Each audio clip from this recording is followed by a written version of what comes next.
Καλή σας μέρα. Χαίρετε. Καλώς ορίσατε στο μάθημα 60.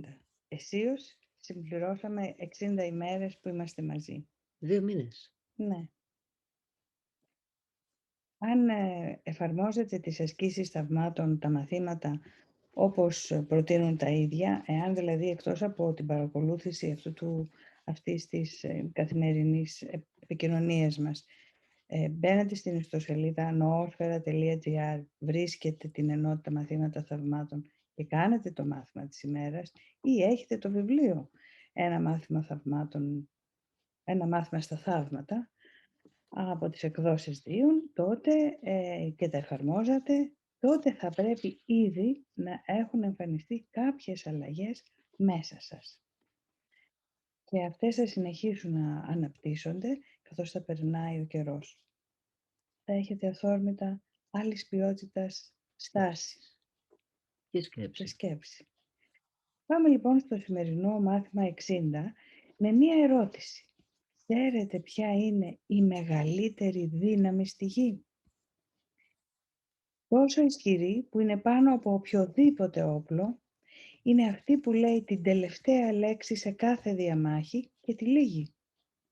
Σκεφτείτε για μια στιγμή πριν σας δώσουμε γραπτό στην απάντηση.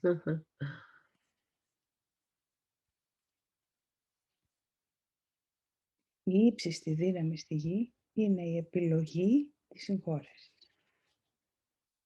Επισήμως λοιπόν καλώς όρισατε στο μάθημα 60 που ξεκινάει λέγοντας, Μαρία. Ο Θεός είναι η αγάπη με την οποία συγχωρώ. Ο Θεός δεν συγχωρεί επειδή δεν έχει ποτέ καταδικάσει. Οι αθώοι δεν μπορούν να κατακρίνουν. Εκείνοι που έχουν αποδεχτεί την αθωότητά τους δεν βλέπουν τίποτα να συγχωρέσουν. Όμως η συγχώρεση είναι το μέσο με το οποίο θα αναγνωρίσω την αθωότητά μου. Είναι η αντανάκλαση της αγάπης του Θεού στη γη. Θα με φέρει αρκετά κοντά στον ουρανό, ώστε η αγάπη του Θεού να μπορέσει να με φτάσει και να με ανυψώσει σε Αυτόν. Με τη συγχώρεση λοιπόν πηγαίνω καταρχάς πολύ κοντά στο Θεό και είναι Αυτός που θα κάνει το τελευταίο βήμα και θα με ανυψώσει σε Αυτόν. Δεν το κάνω εγώ λοιπόν. Αφενός. Μετά μας λέει ότι οι αθώοι δεν κατακρίνουν, γιατί έχοντας αποδεχτεί την αθωότητά τους δεν φοβούνται και αφού δεν φοβούνται δεν βλέπουν επίθεση. Ο τρόπος που σκέφτονται εδώ τα μαθήματα είναι πολύ διαφορετικός από εμάς, η εκκίνησή τους. Αφού δεν φοβάμαι, δεν μπορώ και να δω επίθεση. Γιατί ο φόβος μέσα σημαίνει ότι έχω επιθετικές σκέψεις για να με υπερασπιστώ, την ιδιαιτερότητά μου δηλαδή, και ως εκ τούτου ο αθώος δεν έχει να υπερασπιστεί κάτι, γιατί βλέπει τους πάντες έτσι. Άρα δεν έχει φόβο. Και έτσι οι αθώοι δεν κατακρίνουν. Μα γι' αυτό δεν είπε και ο Ιησούς στο Ευαγγέλιο που μας λέει την περίφημη φράση «Δεν ήρθα για τους δικαίους, για τους αμαρτωλούς ήρθα», δηλαδή για αυτούς που έχουν διαπράξει αδίκημα κατηγορώντας. Ας δούμε λοιπόν τη συνέχεια. Ο Θεός είναι η δύναμη την οποία εμπιστεύομαι. Δεν είναι η δική μου δύναμη μέσω της οποίας συγχωρώ, είναι μέσω της δύναμης του Θεού μέσα μου, την οποία θυμάμαι καθώς συγχωρώ.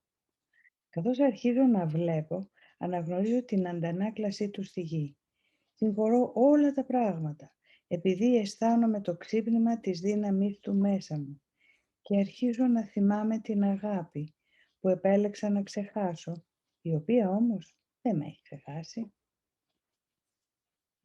Δηλαδή λέμε αυτό που έχουμε μάθει από μικρά παιδιά να πιστεύουμε ότι μας έδιωξε από τον παράδεισο. Ο χαμένος παράδεισος είναι κάτι από το οποίο δεν φύγαμε εμείς. Μας έδιωξε.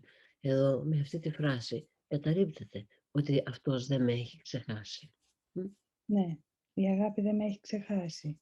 Αλλά θα λέγαμε όλη η πτώση ή η εκδίωξη από τον παράδεισο είναι σαν να έχω εκδιώξει Ένας από τον... αντεστραμμένος μύθος. Ακριβώς, ένας αντεστραμμένος μύθος και μοιάζει εγώ να με έδιωξε από τον παράδεισο ή εγώ από τον παράδεισο να έδιωξα τον Θεό ή να πιστεύω, να φαντάζομαι ότι έδιωξα τον Θεό και που τον έδιωξα, έχω μείνει μόνη μου και ο παράδεισος μετατράπηκε σε κόλαση. Πιο πολύ μοιάζει με αυτό. Όμως δεν έχω τίποτα να φοβηθώ. Πόσο ασφαλής θα μου φανεί ο κόσμος όταν μπορέσω να τον δω. Πάντα μιλάμε για μια όραση πέρα από την όραση των ματιών βέβαια. Δεν θα μοιάζει σε τίποτα με αυτό που φαντάζομαι ότι βλέπω τώρα. Όλοι αυτοί και όλα αυτά που βλέπω θα γύρουν προς τα μένα να με ευλογήσουν. Θα αναγνωρίσω στον καθένα τον πιο αγαπητό μου φίλο. Τι θα μπορούσα να φοβηθώ σε έναν κόσμο που έχω συγχωρέσει και ο οποίος επίσης με έχει συγχωρέσει. Είναι ο κόσμος δηλαδή στον οποίο δεν υπάρχει επίθεση. Δεν υπάρχει κατηγορία. Δεν καταδικάζει κανένας κανέναν. Γιατί ό,τι και να γίνεται, το βλέπουμε διαφορετικά. Μας έχει πει πώς. Ή κραυγή για αγάπη, για βοήθεια, ή Κάλεσμα η αγάπη. Η φωνή του Θεού μου μιλά όλη την ημέρα. Δεν υπάρχει ούτε μια στιγμή που η φωνή του Θεού να σταματά να καλεί τη συγχώρεσή μου να με σώσει. Δεν υπάρχει στιγμή που η φωνή του δεν διευθύνει τις σκέψεις μου, καθοδηγεί τις πράξεις μου και οδηγεί το δρόμο μου. Βαδίζω σταθερά προς την αλήθεια. Δεν μπορώ να πάω πουθενά αλλού, επειδή η φωνή του Θεού είναι η μόνη φωνή και ο μόνος οδηγός που έχει δοθεί στον Υιό του. Όμως ακούμε δύο φωνές μες στο νου μας. Αυτή είναι η δική μας εμπειρία. βέβαια. Και πράγματι, Η φωνή του εγώ και η φωνή του Αγίου Πνεύματος. Δύο φωνές ακούμε. Η φωνή του εγώ παράγει αισθήματα ανεπάρκειας, αμφιβολίες, άγχος, φόβο, ενοχή, θλίψη και διλήμματα. Άρα καθώς τα νιώθω αυτά ξέρω ότι ακούω τη φωνή του εγώ, δηλαδή ακούω τη φωνή, δηλαδή σκέφτομαι με το νου του εγώ, που είναι ο ιδιαίτερος εαυτός, ο οποίος αφού είναι ιδιαίτερος και ξεχωριστός, έχει ξεχωρίσει, φαντάζεται ότι έχει ξεχωρίσει τον εαυτό του από την ενότητα, υποχρεωτικά νιώθει λίγος, ελληματικός, γιατί του λείπουν όλοι οι άλλοι. Από την άλλη μεριά, η φωνή του Αγίου Πνεύματος, η οποία είναι ήσυχη, παράγει βαθιά ειρήνη, σιγουριά, αυτοπεποίθηση, βεβαιότητα και εμπιστοσύνη. Συνήθως δεν ακούω αυτή τη φωνή, ακούω την άλλη. Γιατί? Γιατί έχω εθιστεί να πιστεύω ότι είμαι ξεχωριστή, στέκω από μόνη μου και δεν υπάρχει κανείς να με υπερασπιστεί εκτός από μένα. Και το εμένα είναι το εγώ και οι μηχανισμοί άμυνας βέβαια. και ενώ μου λέει ότι μου μιλάει όλη την ημέρα, δεν την ακούω όχι επειδή δεν μου μιλάει, αλλά επειδή δεν την προσέχω. Προσέχω πιο πολύ τη φωνή του εγώ, το οποίο στριγκλίζει μέσα μας. Προσέχω δηλαδή περισσότερο τις ανάγκες της επιβίωσης, τις ανάγκες που έχω εγώ μέσα στο νου μου ότι χρειάζομαι και δεν προσέχω τι χρειάζομαι. Χρειάζεται ο νους μου, δεν μπορεί τι χρειάζεται το σώμα μου και τι χρειάζομαι σαν ιδιαίτερος εαυτός. Άρα προσέχω τι μου λείπει και τι με απειλεί, το φόβο. Ακριβώς. Αντί το περίσσευμα που υπάρχει μέσα μου, που είναι η αγάπη και μέσω αυτής η ικανότητα να συγχωρώ. Δηλαδή το μέτρο στη ζωή μου είναι ο φόβος. Δεν το έχω καταλάβει. Ας δούμε πώς σιγά σιγά θα μπορέσουμε να θεραπευτούμε. Συντηρούμε από την αγάπη του Θεού. Καθώς ακούω προσεκτικά τη φωνή του Θεού, συντηρούμε από την αγάπη του. Καθώς ανοίγω τα μάτια μου, η αγάπη του φωτίζει τον κόσμο για να δω. Καθώς συγχωρώ, η αγάπη του μου υπενθυμίζει ότι ο Υιός του είναι αναμάρτητος. Καθώς κοιτάζω τον κόσμο με την όραση που αυτός μου έχει δώσει, θυμάμαι ότι είμαι ο Υιός του. Άρα ανοίγω τα μάτια, συγχωρώ, θυμάμαι. Ανοίγω τα μάτια, συγχωρώ, θυμάμαι. Μέσα στην αγάπη του Θεού, δηλαδή αυτό που μου δίνει ζωή σαν νου, είναι η αγάπη του Θεού. Είναι αυτός που με δημιούργησε. Και μέσα εκεί, με την δικιά του αγάπη, μέσα στην αγάπη του λέει, συγχωρώ. Και το εντυπωσιακό που από την αρχή μας λέει, μάλλον αυτό που χρειάζεται να κρατήσουμε, είναι ότι η συγχώρεση είναι δύναμη. Και δεν είναι αδυναμία. Γι' αυτό το καταλαβαίνω όταν αρχίζω να συγχωρώ. Πριν από αυτό δεν θα το καταλάβω. Γιατί υπάρχει αντίδραση. Από τον ιδιαίτερο αυτό βεβαίως. Να κάνουμε μία σύνοψη των σημερινών ιδεών. Ο Θεός είναι η αγάπη με την οποία συγχωρώ. Ο Θεός είναι η δύναμη, την οποία εμπιστεύομαι. Δεν έχω τίποτα να φοβηθώ. Η φωνή του Θεού μου μιλά όλη την ημέρα. Συντηρούμε από την αγάπη του Θεού.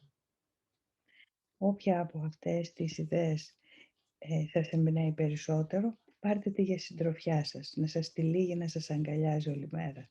Αλλά όλες θυμηθείτε να τις επανεξετάσετε μέσα στη μέρα 2-3 φορές και οπωσδήποτε πριν κινηθείτε, γιατί είναι η πιο ωραία είσοδος στον ύπνο, γιατί αυτός ο ύπνος μπορεί να είναι επικοδομητικός στη νύχτα. Ναι, πράγματι. Να φροντίζουμε και τον ύπνο μας. Να θυμόμαστε με μία από αυτές τις σκέψεις, να είναι η τελευταία σκέψη της ημέρας. Να απαντήσουμε σε αυτό. Ναι. Αυτές τις μέρες, μετά τις πολλές φωνές για κακοποίηση στα συγκεκριμένα πρόσωπα, μου είναι δύσκολο να σκεφτώ με τον ορθό νου. Ναι, γιατί ταυτιζόμαστε με το σώμα. Και όταν μπαίνουμε σε αυτές τις ειδήσεις και παρακολουθούμε ιδιαίτερα και τις εικόνες ή αυτούς που μιλάνε και διηγούνται εικόνες, Ή και αυτούς που βρίσκονται στο περιβάλλον μας. ταυτιζόμαστε μισθοσυνειδητά ή συνειδητά με αυτό που πέρασε το θύμα. Και έτσι μπαίνω στη διαδικασία, εφόσον έχω δει βλάβη, εφόσον έχω δει επίθεση, μπαίνω στη διαδικασία να το υπερασπιστώ με όποιον τρόπο, πράγμα που σημαίνει ότι μπαίνω σε φόβο για να μπορέσω να με υπερασπιστώ ή να υπερασπιστώ τον αδύναμο. Αυτός είναι ο συνηθισμένος τρόπος σκέψης μας. Δεν μπορούμε να ξεφύγουμε αμέσως από αυτόν, εκτός και αν θέλουμε πάρα πολύ να δούμε τα πράγματα διαφορετικά. Και ειδικά στο παράδειγμα που μας δίνει εδώ η Αλεξάνδρα, το παράδειγμα είναι η κακοποίηση, δηλαδή είμαστε τελείως στο βασίλειο του σώματος, έχουμε δει τον άλλον σαν σώμα, αυτόν που έχει κακοποιηθεί, τον άλλον ένα άλλο σώμα που έχει επιτεθεί σε ένα άλλο σώμα και τώρα βιώνω τον πόνο του σώματος το οποίο κακοποιήθηκε. Και γεμίζω βεβαίως και φόβο και θυμό. Δεν είναι εύκολο να φύγω από εκεί, εκτός και αν θέλω πολύ. Ένα βήμα προς την κατεύθυνση του ορθού νου είναι να συμπεριλάβω στη σκέψη μου για συγχώρεση και για θεραπεία όχι μόνο το θύμα αλλά και τον θήτη. Δηλαδή να κατανοήσω ότι και ο θήτης υποφέρει μέσα του με έναν άλλο τρόπο, αλλά ουσιαστικά έχει την ίδια βάση. Έχει απομακρυνθεί από την αλήθεια μέσα του, από την αγάπη μέσα του και με ένα διαστρεβλωμένο τρόπο προσπαθεί να επιβιώσει ή να ζητήσει την αγάπη ή να κυριαρχήσει πάνω στους άλλους. Αυτό μας συμβαίνει όταν απομακρυνόμαστε από την αγάπη. Έτσι θυματοποιούμε και θυματοποιούμαστε. Όταν λοιπόν ξεκινάμε το δρόμο της συγχώρεσης, της ουσιαστικής συγχώρεσης, θα χρειαστεί να συμπεριλάβουμε μέσα στην εικόνα του νου μας και το θήτη ως ένα πάσχοντα νου, ο οποίος έχει χάσει το δρόμο του προς την αγάπη. Τον έχει διαστρεβλώσει και έχει πάει στο άλλο άκρο. Αλλά και αυτός χρειάζεται θεραπεία. Άρα και αυτός χρειάζεται να συμπεριληφθεί στη συγχώρεση. Τουλάχιστον μπορώ να νιώσω συμπόνια.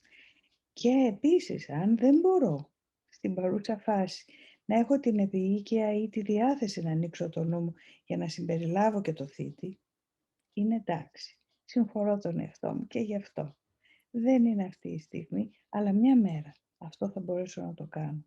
Θα μπορέσω να νιώσω εγώ αρκετά ασφαλής να συμπεριλαμβάνω και τους άλλους. Χωρίς εξαίρεση. Είμαστε στο δρόμο. Δεν πειράζει. Κοίταξε τι λέει ο Μιχάλης.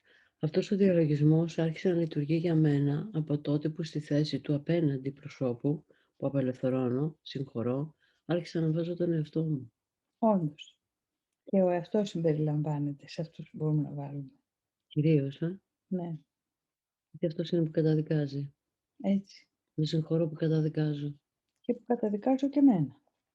Σπουδαία θέση αυτή. Μπράβο, Μιχαήλ. Ωραία ιδέα. Γιατί και επιμένουμε ακόμα σε αυτόν τον διαλογισμό. Γιατί έχει πολλά να μας δώσει ακόμα. Θα συνεχίσουμε στις 11.30 με όσους είναι στο σεμινάριο της αντίστασης και με όλους μαζί αύριο το πρωί θα είμαστε πάλι μαζί. Κάντε τις ασκήσεις τις σημερινές με την καρδιά σας. Καλημέρα σε όλους. Χαίρετε.